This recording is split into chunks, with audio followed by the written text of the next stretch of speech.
Setelah Perang Dunia Pertama berakhir, terjadilah krisis keuangan terbesar di dunia. Semenjak saat itu, sistem keuangan, sistem perbankan, bursa saham mengalami perbaikan-perbaikan yang sangat berbeda jauh dari sebelumnya. Perang dan resesi ekonomi membuat pembaharuan di dunia keuangan adalah imbas positifnya. Kita pasti setuju bahwa pressure atau tekanan dalam hukum fisika merubah karbon menjadi berlian. Intinya adalah adanya tekanan. Benda tak bernilai seperti karbon ditekan di pressure jadi benda paling bernilai sedunia yang namanya berlian. Jadi tekanan jangan pernah ditakuti, masalah jangan pernah ditakuti. Semuanya harus dihadapi. Tekanan Perang Dunia menghancurkan seluruh dunia. Namun sejak selesai Perang Dunia Kedua, kecepatan pembangunan teknologi ada dalam kecepatan penuh yang membuat dunia seperti saat ini sangat maju dibandingkan 100 tahun yang lalu. Kemajuan umat manusia dalam 5.000 tahun dicapai hanya dalam 100 tahun. Sejak Perang Dunia Kedua juga ada New World Order yang bercita-cita mulia untuk tidak ada lagi Perang Dunia Ketiga, ingin membuat dunia damai. Dan New World Order tadi di bawah kendali negara pemenang Perang Dunia Kedua, yaitu Amerika dan sekutunya. Lalu sejak tahun 2013 dunia punya penantang baru, penantang New World Order, namanya Tiongkok. Selama 300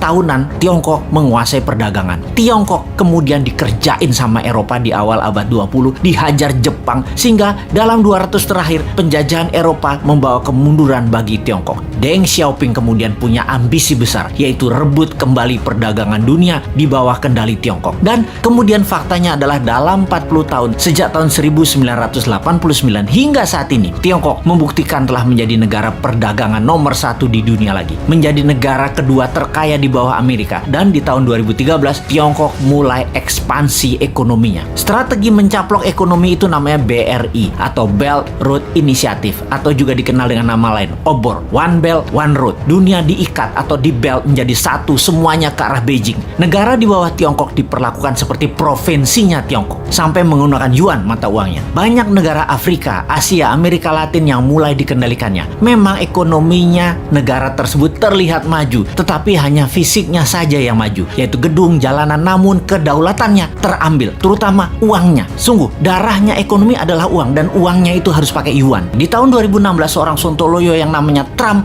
menang presiden di Amerika, dan selama 4 tahun terjadilah perang dagang yang dimenangkan Amerika secara telak. Tiongkok tidak tinggal diam. Globalis cabal yang sejak lama bersama mereka memilih presiden lemah yang namanya Biden dan dimenangkan. Amerika mendadak menjadi mitra Tiongkok kembali saat ini. Pada saat PKC, Partai Komunis Tiongkok, beberapa minggu yang lalu ulang tahun ke-100, Xi Jinping dengan berani mengatakan akan memenggal kepala negara yang berani membuli Tiongkok, akan mengambil kembali Taiwan, Hong Kong, dan Macau. Bukan one country two system, tetapi one country Tiongkok only, dan menyiapkan 1000 silo tempat peluncuran roket berhulu ledak nuklir. Saat ini dunia dalam keadaan Perang Dunia Ketiga melawan virus akan menjadi perang militer Perang Dunia Ketiga sesungguhnya. Pernyataan sederhana dari pakar intelijen yang mengatakan, kalau Amerika tidak serang Tiongkok sekarang, mendiamkan Tiongkok sampai 10 tahun ke depan, Amerika tidak akan pernah menang perang dengan Tiongkok. Tiap tahun Tiongkok akan semakin kuat dan semakin kuat. Indonesia bagaimana? Pepatah gajah berkelahi dengan gajah, pelanduk mati di tengahnya.